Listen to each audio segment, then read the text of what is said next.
Model ত্রিপুরাতে দিয়েছেন। Internet, যে ইন্টারনেট সারা ভারতবর্ষের মধ্যে এখন থার্ড স্ট্রংগেস্ট আমাদের ইন্টারনেট, সেটাকে ব্যবহার করে আমাদের যুব সমাজরা খুবই ওরা কাজ করতে পারছেন, আমরাও কাজ করতে পারছি। আমাদের এখানে রেলওয়ে কোনোদিন ভাবতে পারিনি, আমি পড়াশোনার সুবাদে বাইরে বাইরে কাটিয়েছি, সেই লখনৌ বলুন, পাটনাই বলুন, হাওড়া স্টেশন বলুন, সমস্ত জায়গায়, বোম্বে বিটি বলুন, সব জায়গার মধ্যে আমরা যখন যেতাম, ত্রিপুরাতে কোনোদিন রেল হবে আমরা ভাবতে পারিনি। কমলানগরে গুটি গুটি পায়ে মিটার গেজের রেলওয়ে ছিল, আজকে আমরা ভাবতে পারিনি যে দাবি দেওয়া ছাড়াই আমাদের যশস্বী প্রধানমন্ত্রী নরেন্দ্র মোদীজি এখানে যেভাবে ব্রড গেজের যে রেল আমাদের দিয়েছেন, সে আগরতলা হয়ে সেটা সাবরুম চলে গেছে লাস্ট প্রান্তে। সেই জায়গায় এখন 11টার মতো আমাদের এক্সপ্রেস ট্রেন ভারতবর্ষের বিভিন্ন জায়গায় যাচ্ছে। এখন আমরা কোনদিন ভাবতে পারিনি যে আগরতলা থেকে, ত্রিপুরার থেকে কোন সময় আমাদের সেই রাজধানী এক্সপ্রেস যাবে, কাঞ্চনজঙ্ঘা যাবে, সেই কাজটা প্রধানমন্ত্রীজি আমাদের দিয়েছেন। প্রধানমন্ত্রীজি বারবার বলেছেন যে অ্যাক্ট ইস্ট পলিসি, উনি বারবার বলছেন যে নর্থ ইস্ট যদি ডেভেলপমেন্ট না হয় তাহলে ভারতবর্ষ কোনদিন ডেভেলপ হবে না। আমাদের অস্ত্রলক্ষ্মী হিসাবে উনি নামাঙ্কিত করেছেন আমাদের 8টা নর্থ ইস্টের যে রাজ্যগুলো আছে। এবং আমি যখন সেই মুখ্যমন্ত্রীদের সম্মেলনে যাই, ওনারা বলছেন এতদিন ধরে আমরা কি নর্থ ইস্টে আমরা দেখতাম, আমরা মনে হতো আমরা যেন ভারতবর্ষ থেকে একটা আলাদা, কিন্তু এখন মনে হচ্ছে যে আমরা সবাই উই আর ইনক্লুডেড এইভাবে বলছে। এখন মনে হচ্ছে কোন সন্ত্রাস নেই, কোন বোম ব্লাস্ট হয় না, ডাইনামাইট থাকে না, ইন্টারস্টেটের যে বর্ডারের যে সমস্যা সেখানে কোনো সমস্যা নেই। এত সুন্দর একটা অবস্থা একমাত্র আমাদের যশস্বী প্রধানমন্ত্রীজির কারণে সেটা হচ্ছে। আমাদের এর মধ্যে আপনারা দেখেছেন যে আমরা প্রতি ঘরে সুশাসনের অভিযান চালিয়েছিলাম। প্রধানমন্ত্রীর জন্মদিন সেই 17ই সেপ্টেম্বর সেটা শুরু করেছিলাম, এবং 25শে ডিসেম্বর আমাদের আরেক প্রধানমন্ত্রীর ওনার জন্মদিনে সেটাকে সম্পন্ন করেছি, এবং সেটাকেও সুশাসন দিবস হিসাবে আমরা আখ্যায়িত করি। অর্থাৎ প্রতি ঘরে সুশাসন আমরা শুরু করেছি, আর সুশাসন দিবসে সেটা সম্পন্ন করি। মানুষের কাছে 100% যে আমাদের বেনিফিশিয়ারি স্কিমগুলো আছে সেগুলো যাতে আমরা পৌঁছাতে পারি সেই বিষয়ে আমরা কাজ করেছি। আমাদের এই সরকার, আমার সরকার, সেই ভাবনা চিন্তার জন্য আমি 19শে নভেম্বর একটা ওয়েব পোর্টাল আমরা উদ্বোধন করি। সেই ওয়েব পোর্টালের মধ্যে কি, যখন কারোর কোনো সমস্যা গ্রামে গঞ্জে যেখানেই থাকবে কোনো প্রবলেম, সেটাকে ফটো তুলে আপলোড করে সেটাকে 4 দিনের মধ্যে সে সমাধান করতে হবে। ডিসিতে যদি আধিকারিকরা কোনো কাজ না করেন, আমাদের যারা জনপ্রতিনিধিরা যদি সেই কাজ সম্পন্ন না করেন 4 দিনের মধ্যে, সেটা যাবে এসডিএম লেভেলে। এসডিএম লেভেলে যদি শেষ না হয় তাহলে এটা ডিস্ট্রিক্ট ম্যাজিস্ট্রেটের লেভেলে যাবে, এবং কালার কোড করা আছে কখন এটা কমপ্লিট হয়েছে কিনা। যদি সেটা না হয় চিফ সেক্রেটারি এবং চিফ মিনিস্টারের লেভেলে হবে। তো আমরা চাই মানুষের জন্য, মানুষ যেন আমাদের মানুষের, আমরা জনপ্রতিনিধি হয়েছি ঠিকই, কিন্তু মানুষ থেকে আলাদা আমরা হতে চাই না। সেই কারণে এই যে এটা একটা ব্রিজের মতো কাজ করবে। বন্ধুগণ, আপনারা দেখেছেন সরকারি কর্মচারীদের কিভাবে চাঁদা ওঠাতো, সেই চাঁদার কালচার আমরা বন্ধ করে দিয়েছি। শুধু তাই না, আপনারা দেখেছেন যে আমার আগে আমার যে পূর্বসূরি মুখ্যমন্ত্রী ছিলেন বিপ্লব কুমার দেব, ওনার সময়ে এই সরকার প্রতিষ্ঠিত ভারতীয় জনতা পার্টি 2018-তে যখন প্রতিষ্ঠিত হয় 3% দিয়ে দেওয়া হয়েছিল, তারপরে 5% দেওয়া হয়েছে। এই দিয়ে নিয়ে কত রকমের কথা, কত রকমের আমরা সেই দাবি দেওয়ার কথা শুনেছি, কিন্তু দাবি আন্দোলন করার আগে এইবার 12% আমরা মোট 20% দিয়ে আমরা দিয়েছি সরকারি কর্মচারীদের। ওনারা ভাবতেও পারেননি, ভেবেছিল 2%, 3% বা 5% দেব। এখানে আমাদের যে ক্যান্ডিডেট এখান থেকে দাঁড় করিয়েছে আমাদের সভাপ্রিয় যাদবলাল নাথবাবু, উনি বলছেন যে আমি নিশ্চিত যে উনি এখান থেকে নির্বাচিত হবেই হবে। কিন্তু উনি বলেছেন আমার কাছে গিয়ে, আমার কাছে জোর করে বলবেন যে এটা দিতে হবে, না হলে যাবো না।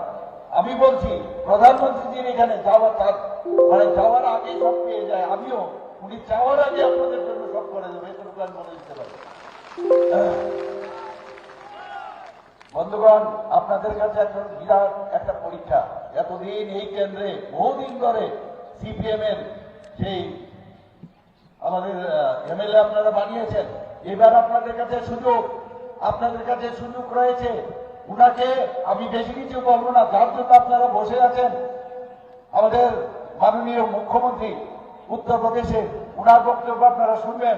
একটা কথা আপনাদের কাছে আবেদন রাখবো যে এই ত্রিপুরাকে যদি শ্রেষ্ঠ ত্রিপুরা বানাতে হয়, আপনি 16 তারিখ সকাল সকাল গিয়ে আপনারাও যাবেন, অন্যদেরকে বলবেন এই আন্দোলনের তারিখে খালি ভারতীয় জনতা পার্টির যাদবলাল নাথকে খালি ভোটার টিপে দেবেন, তাইলেই চলবে, আর কিচ্ছু লাগবে না। এবং আমি নিশ্চিত যে আগামী দিন ভারতীয় জনতা পার্টির যে সরকার এখানে পুনঃপ্রতিষ্ঠিত হবে। কারণ ঘরে ঘরে ডোর টু ডোর আমিও যাই, সব জায়গায় যাই, মানুষের চেহারা দেখতে বোঝা যায় যে আগামী দিন ভারতীয় জনতা পার্টি এবং প্রধানমন্ত্রী নরেন্দ্র মোদীজির উপর আস্থা রয়েছে এবং বিশ্বাস করেন। এবং আমি আগামী দিন এই ত্রিপুরাকে নেশামুক্ত ত্রিপুরা আমরা করব। এবং আপনারা শুনে খুশি হবেন যে ত্রিপুরাতে আইন শৃঙ্খলা এবং জাতি জনজাতি তাদের মধ্যে যে ঐক্য, সেটাকে আমরা সুদৃঢ় করবো। বন্ধুগণ, আরেকটা পার্টি এখানে মথা, আপনারা সবাই জানেন। আমি মথার যে লিডার আছেন উনাকে আমি প্রশ্ন করতে চাই, আপনি কি বললেন? আপনি কি বলেছেন? কি নিয়ে মানুষের কাছে গেছেন? পয়লা জাতি এরকম ইত্যাদি বলেছেন এতদিন ধরে। আপনি গ্রেটার ত্রিপুরাল্যান্ডের কথা বলেছেন। আমি বলছি এই গ্রেটার ত্রিপুরাল্যান্ড আমরা কোনদিন হতে যাব না, কোন অবস্থায় আমরা হতে যাব না। গ্রেটার ত্রিপুরাল্যান্ড আমরা চাই না। আমাদের কাছে ত্রিপুরাই যথেষ্ট। আমরা ত্রিপুরাকে উন্নতি করবো, আমরা জনজাতিদের উন্নয়নের কথা বলবো। ভুলে যান এইসব কথা। আগে আপনার বাউন্ডারিটা বলুন, গ্রেটার ত্রিপুরাল্যান্ডের বাউন্ডারিটা কোথায়? একবার বলছেন বাংলাদেশে চলে গেছে, একবার বলছেন আসামের মধ্যে চলে গেছে, মিজোরামে চলে গেছে। আগে বাউন্ডারিটা নিয়ে আসুন, তারপর কথা বলুন। কাজে মিথ্যা প্রলোভন দেখিয়ে আমাদের জনজাতি ভাই বোনদের আপনি বিভ্রান্তি করবেন না। এই আপনার আজকের এখান থেকে ওনার কাছে আমি আবেদন করলাম। এবং আমি জানি, আমি নিশ্চিত যে আগামী দিন এই খেল, এই ফানুতির খেল আর এখানে চলবে না। বন্ধুগণ, সবাইকে এখানে আবার আমি আমার হার্দিক অভিনন্দন শুভেচ্ছা জানিয়ে আমি আমার বক্তব্য এখানে সমাপ্ত করলাম। বন্দে মাতরম, ভারত মাতা কি জয়। অসংখ্য ধন্যবাদ মাননীয় মুখ্যমন্ত্রী মহোদয়কে। এবারে বক্তব্য তুলে ধরার জন্য আমরা থাকবো আমাদের উত্তরপ্রদেশের জনপ্রিয় মুখ্যমন্ত্রী যোগী আদিত্যনাথজি। ভারত মাতা কি, ভারত মাতা কি।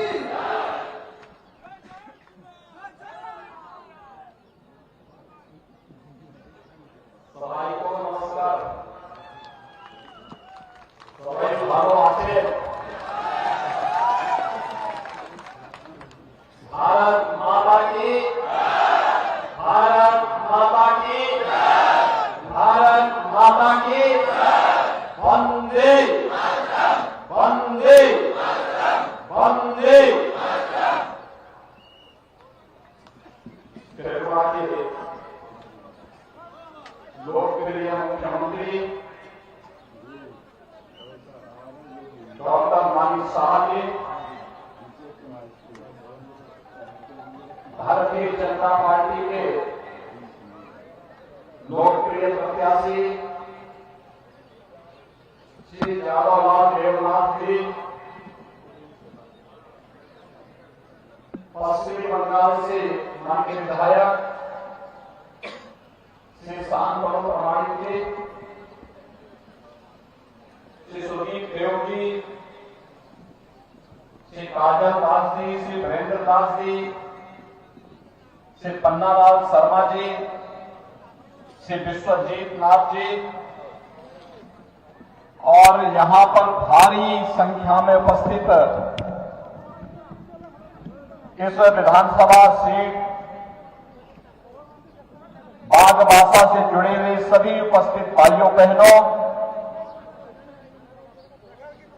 मैं सबसे पहले यहां की स्थानीय गुरुमा विकासा देवी के इस पावन धरा को नमन करते हुए आप सभी का मैं अभिनंदन करता हूं। भाइयों बहनों,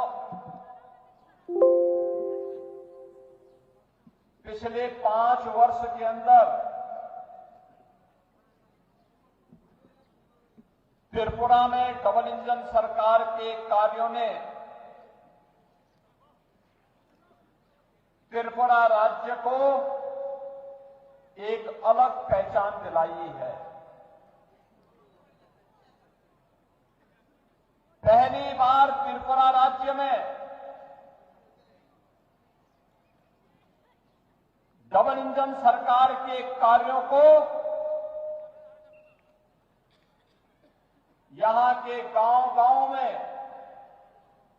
हर नागरिक के घर में देखा जा सकता है। सबका साथ सबका विकास का जो प्रधानमंत्री मोदी जी का मूल मंत्र है, उस मूल मंत्र का वास्तविक रूप अगर धरातल में देखना है तो त्रिपुरा के अंदर वह आप सबको देखने को मिलेगा।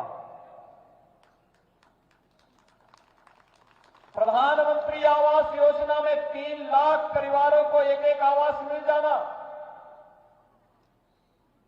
स्वच्छ भारत मिशन के अंदर हर गरीब परिवार के पास एक शौचालय का निर्माण हो जाना,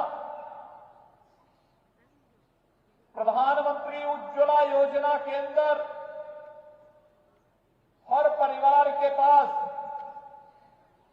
रसोई गैस का, एलपीजी का कनेक्शन फ्री में उसे उपलब्ध हो जाना, हर घर नल योजना के माध्यम से ज्यादातर गांवों में शुद्ध पेयजल की उपलब्धता सुनिश्चित कर देना, प्रधानमंत्री किसान सम्मान निधि का लाभ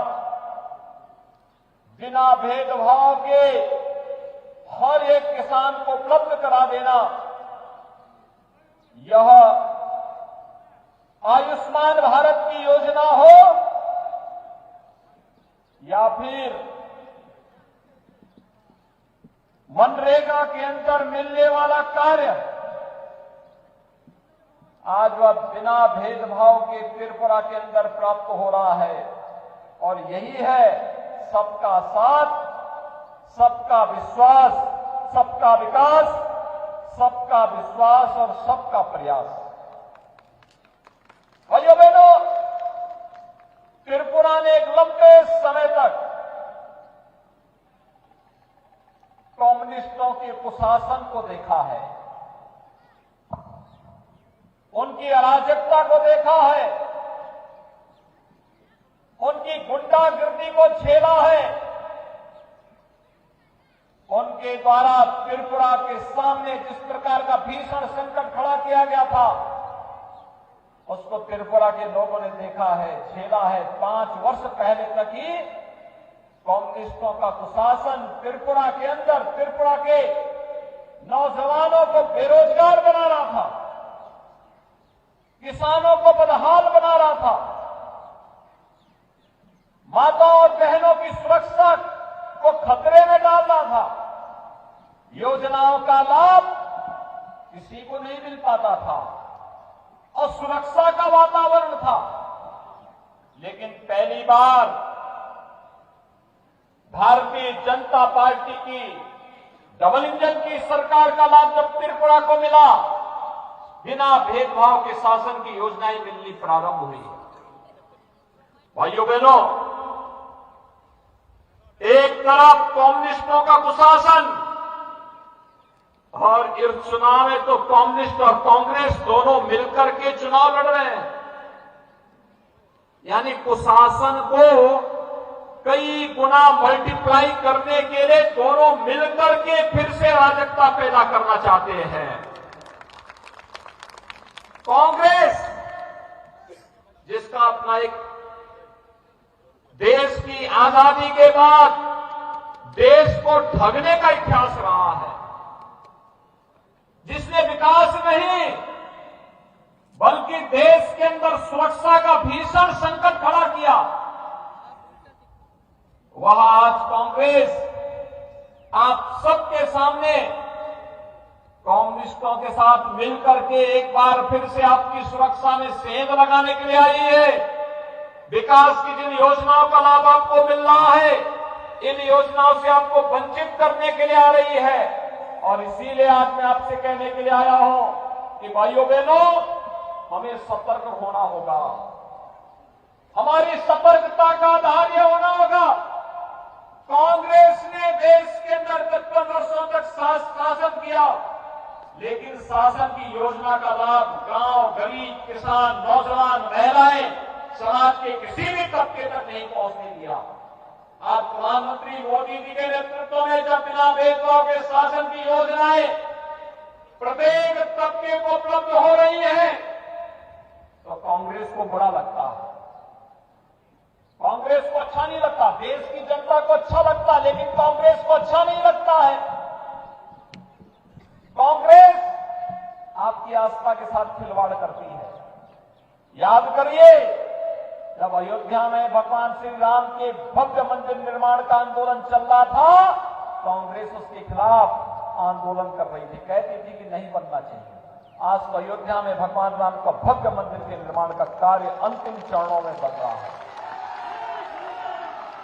कांग्रेस उसका विरोध करती थी, आपकी आस्था के साथ खिलवाड़ करती थी।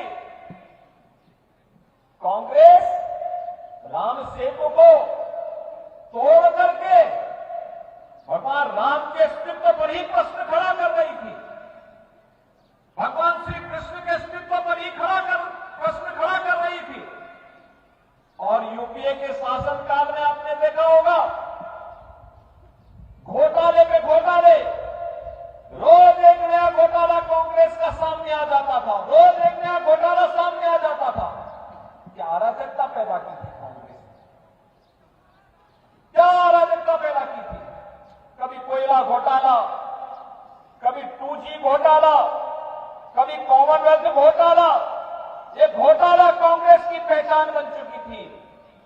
लेकिन आज जब नौजवानों को रोजगार मिल रहा है, आज जब किसानों को किसान सम्मान निधि का लाभ मिल रहा है, आज जब विकास की योजनाएं तीव्र गति से आगे बढ़ रही हैं, आज जब आस्था का सम्मान हो रहा है, तो कांग्रेस कम्युनिस्टों के साथ मिलकर के इसको पचाना नहीं चाहती, बल्कि इसके खिलाफ साजिश रचना चाहती है। और इसीलिए आज मैं आपसे कहने के लिए आया हूं कि भारतीय जनता पार्टी की डबल इंजन सरकार ने प्रधानमंत्री मोदी जी के मार्गदर्शन और नेतृत्व में अच्छा काम किया है, पूरे देश के अंदर अच्छा काम हुआ है। और त्रिपुरा को तो बोलना ही क्या, 5 वर्ष पहले भी मैं आया था, तब मैं देख रहा था, मकान नहीं थे, आवास नहीं थे गरीबों के पास, बिजली नहीं थी, उज्ज्वला योजना के कनेक्शन नहीं मिल पा रहे थे, पब्लिक डिस्ट्रीब्यूशन सिस्टम में खाद्यान्न नहीं मिल पा रहा था, हर घर नल की योजना जल जीवन मिशन के अंतर्गत नहीं मिल पा रही थी, सुरक्षा का वातावरण नहीं था। लेकिन 5 साल के बाद जब मुझे त्रिपुरा में आने का अवसर प्राप्त हो रहा है, तो मैं कह सकता हूं कि डबल इंजन सरकार का प्रधानमंत्री मोदी जी के नेतृत्व में और श्री डॉक्टर माणिक शाह के नेतृत्व में आज यहां पर इन योजनाओं का लाभ हर घर तक बिना भेदभाव के त्रिपुरा वासियों को प्राप्त हो रहा है। और यही आह्वान करने के लिए आ रहा हूं, भाइयों बहनों, कम्युनिस्टों ने और कांग्रेस ने बहुत विभाजन किया। आपने पहली बार देखा होगा, एक जनजाति समुदाय से जुड़ी हुई बहन देश की राष्ट्रपति बनती है, देश की राष्ट्रपति बनती है। केंद्र सरकार में आपने देखा होगा, पूरी कैबिनेट में सबसे अधिक मंत्री ओबीसी समुदाय से जुड़े हुए हैं, उन्हें नेतृत्व दिया गया है, जिसके माध्यम से समाज का प्रतिनिधित्व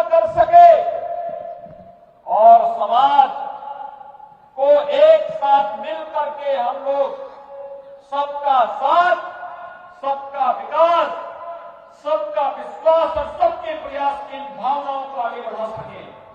और इसलिए मैं आज आपके पास इस क्षेत्र में भारतीय जनता पार्टी के प्रत्याशी श्री जगतलाल देवनाथ, जो बागबासा से भारतीय जनता पार्टी के योग्य प्रत्याशी के रूप में आज आपके बीच आए हैं, इनके समर्थन में आपसे अपील करने के लिए आया हूं कि भाइयों बहनों, डबल इंजन सरकार का लाभ तब सबको मिल रहा है, आज हमें जाति के आधार पर नहीं, किसी अन्य बात के आधार पर नहीं, प्रधानमंत्री मोदी जी के नेतृत्व में विकास की जिन योजनाओं का लाभ यहाँ के नागरिकों को प्राप्त हो रहा है, इसके लिए हम सबको मिलकर के कार्य करना होगा।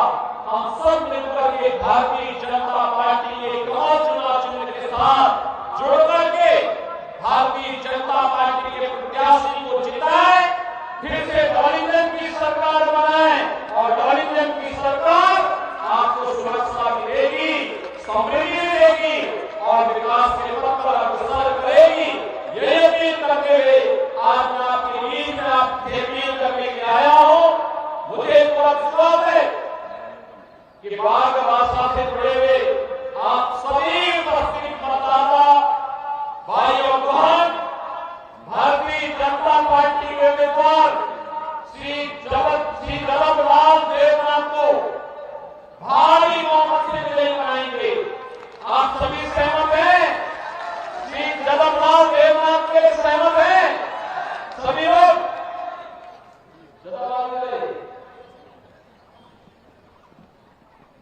आप सहमत हैं? चुनाव जिता करके भेजेंगे।